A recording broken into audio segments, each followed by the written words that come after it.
يا مساء النونوة، عاملين ايه؟ يا رب تكونوا بخير. فيديو النهاردة هيتكلم عن تربية القط الصغير. في حاجة اسمها كده؟ ايوه طبعا. القط الصغير بيبقى زيه زي الطفل الصغير بالظبط، بيحتاج توجيه من اول يوم يدخل فيه البيت. طبعا لازم معاملة برفق وحنية، بس برضو نعرفه الصح والغلط. طبعا دوت على قد ما نقدر، ونعوده كده على شوية حاجات بسيطة جدا. اهم الحاجات دي هي ان هو يتعود على الليتر بوكس كويس جدا، وده ان احنا بندخله كذا مرة زي الطفل الصغير بالظبط، لحد ما هيجي في مرة وهو ايه يعمل فيه وهيبقى تمام وخلاص على كده، وهيتعود ان ده مكان التويلت بتاعه. تاني حاجة الضوافر، قص الضوافر وتسريح الشعر. من وهو صغير ابتدي ان انتي قصي له كده ضوافره وسرحي له شعره باستمرار. اول مرة هتلاقيه يقولك ايوه، بعد كده مرة على التانية هتلاقي ان هو ساكت وتعود معاكي. في ناس كتير بتشتكي من الموضوع دوت من قطط كبيرة، بس ما بيعرفوش يقصوا لهم ولا يسرحوا لهم. ليه؟ لان هم برضو ما تعودوش من صغرهم ان هم يقصوا لهم ضوافرهم. فمن هم صغيرين دايما قصي الضوافر، ودايما سرحي على طول باستمرار. الكلام ده كله هتلاقي ان هو اتعود معاكي على كده. بعد كده الطلوع على الترابيزة او الحاجات المهمة او الرخامة بتاعة المطبخ، كل دي حاجات مهمة جدا.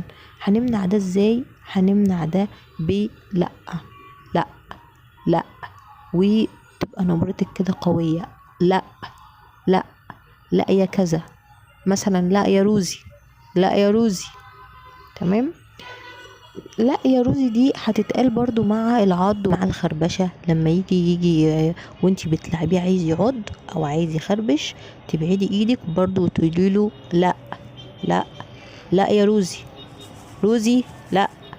تمام. والنبرة بتاعتك تتغير مرة على مرة، هتلاقيه خاف وسكت من النقطة دي او من الموضوع ده. مش هيعمله مرة على التانية. هتخاف ان هي مثلا تطلع على الترابيزة وانتوا بتاكلوا، هتخاف ان هي تطلع على الرخامة، هتخاف ان هي تطلع في الحاجات اللي يعني اي حاجة موجودة. ما هي خلاص واخدة اوردر من صغرها على كلمة ان هي لما تطلع على حاجة فده لا، ممنوع. خلاص ممكن تطلع حاجه كده من وراكوا بسيطه وتجري، حاطين حاجات على الترابيزه تطلع كده تشمشم تشوف في ايه وتنزل تاني، لكن مش دايما هتعمل السلوك ده.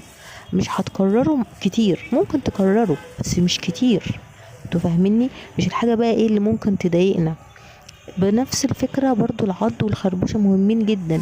كلمة لأ من الصغر بتعوده ان هو خلاص ما ينفعش لا يعض ولا يخربش.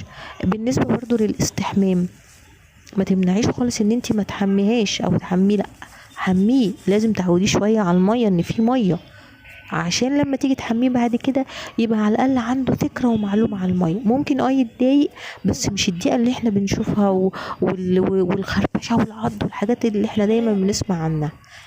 تمام. يعني لو عودتيه على كل حاجة من هو صغير وهو كبير هيريحك جدا. وطبعا برضو في حاجة مهمة بالنسبة لروتين الاكل.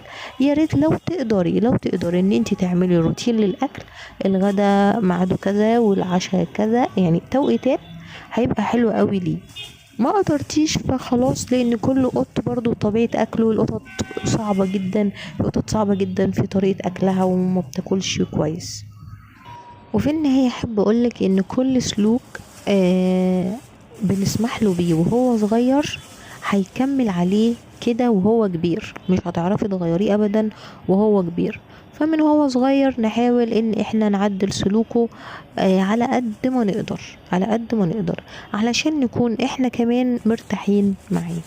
اشوفكم في فيديو جديد ان شاء الله. باي باي.